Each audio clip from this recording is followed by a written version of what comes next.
Hello dear friend, स्वागत आहे तुमचं पुन्हा एकदा आपल्या यूट्यूब चॅनलवर. सिम्प्लिफाईड एअरबुक 2024 ही सिरीज आपली कंटिन्यू चालू आहे.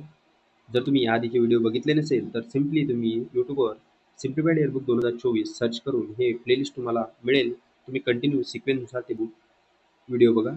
तुम्हाला करंट अफेअर पूर्ण त्या सिरीजमधून कव्हर होईल. आज आपण या व्हिडिओमध्ये बघणार आहे शाश्वत अकॅडमीने पब्लिश केलेले जानेवारी मासिक 2024, त्यालाच आउटलुक म्हटलं जाते. तर हे आउटलुक याबद्दल सांगायचं म्हटलं तर एक प्रकारचं एक्झाम ओरिएंटेड त्यांनी प्रत्येक न्यूजमध्ये महत्त्वाचे पॉईंट तुम्हाला या मासिकमध्ये मिळेल. तर हे जानेवारी 2024चं आपण बघणार आहे.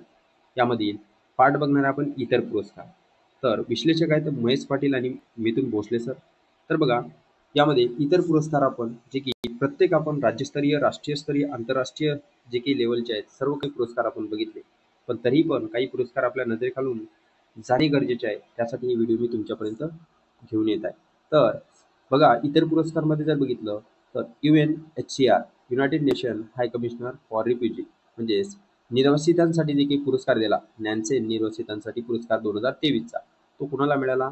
अब्दुल्लाही मायर, जे की सोमालियाचे आहेत. बघा, order of merit of the Italian Republican हा पुरस्कार इटलीचा सर्वोच्च पुरस्कार आहे, नागरी पुरस्कार. हा कबीर बेदी यांना मिळाला. लिजन ऑफ ऑनर फ्रान्स देशाचा सर्वोच्च नागरी पुरस्कार आहे.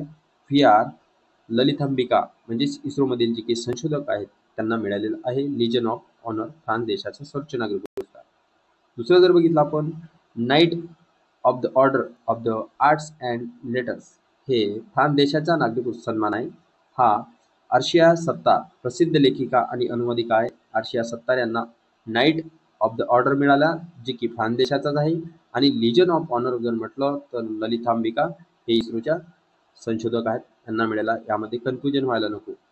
तर बघा, फिनलँड देशाचा आंतरराष्ट्रीय लैंगिक समानता पुरस्कार हा महत्त्वाचा पुरस्कार आहे मित्रांनो. तर हा अफगाण महिला कौशल्य विकास केंद्र, जे की अफगाणिस्तानमधील NGO आहे, यांना मिळालेला आहे. तर फिनलँड देशाचा आंतरराष्ट्रीय लैंगिक समानता पुरस्कार कुणाला मिळाला आहे? अफगाणिस्तानमधील NGO यांना मिळालेला आहे. आंतरराष्ट्रीय भ्रष्टाचार विरोधी चॅम्पियन पुरस्कार अमेरिका सरकारने दिलेला आहे. हा पुरस्कार निखिल डे यांना मिळालेला आहे, भ्रष्टाचार विरोधी चॅम्पियन म्हणून. तर मजदूर किसान शक्ती संघटनेचे संस्थापक आहेत ते, त्यांना मिळालेला आहे. बघा मित्रांनो, तुम्ही या व्हिडिओचा स्क्रीनशॉट घेऊन रिव्हिजनसाठी तुमच्या जवळ ठेवू शकता आणि तुम्हाला नेक्स्ट टाइम हे व्हिडिओ बघायची गरज नाही. हा व्हिडिओ तुमच्यापर्यंत घेऊन येण्याचं एकच कारण माझं की तुम्ही तुमच्यापर्यंत माझ्या भावना म्हणजे प्रत्येक कशा पद्धतीने आपण बुक करंट अफेअर्ससाठी फॉलो केले पाहिजे त्यासाठी मी तुमच्यापर्यंत घेऊन येत आहे. तर भूतानचा national order of merit gold medal Poonam Khetrapal यांना जागतिक आरोग्य संघटनेचे दक्षिण पूर्व प्रादेशिक संचालक आहेत, यांना मिळालेला आहे भूतानचा national order of merit gold medal. हे महत्त्वाचा पुरस्कार आहे, शेजारी राष्ट्र आहे म्हणून लक्षात असू द्या. पूनम खेत्रपाल सिंग यांना सर्वोच्च सिंगापूरचा सर्वोच्च कला सन्मान पुरस्कार हा मीराचंद यांना मिळाला आहे. भारतीय वंशाचे लेखिका आहे, सिंगापूरचा सर्वोच्च कला सन्मान मिळालेला. यामध्ये अमेरिकेतील दिवाली फाउंडेशनचा दिवाली पॉवर ऑफ वन पुरस्कार 2023चा महत्त्वपूर्ण आहे, लक्षात असू द्या. दिवाली पॉवर ऑफ वन पुरस्कार हा बान की मून संयुक्त राष्ट्र संघाचे जे की महासचिव आहेत, माजी महासचिव, हे यांना मिळालेला आहे दिवाली पॉवर ऑफ वन पुरस्कार 2023चा. पुढे जर बघितलं आपण तर नासा इम्पॅक्ट प्लॅनेट पुरस्कार डॉक्टर सुजित रॉय, ब्रेन अलाइव्हचे संस्थापक आहेत. नासा इम्पॅक्ट प्लॅनेटचे पुरस्कार मिळालेले आहे त्यांना. शिक्षणासाठीचा जे काही कतार फाउंडेशन तर्फे दिला जातो वाईज पुरस्कार, हे आपण डिटेलमध्ये कव्हर केलेले आहे.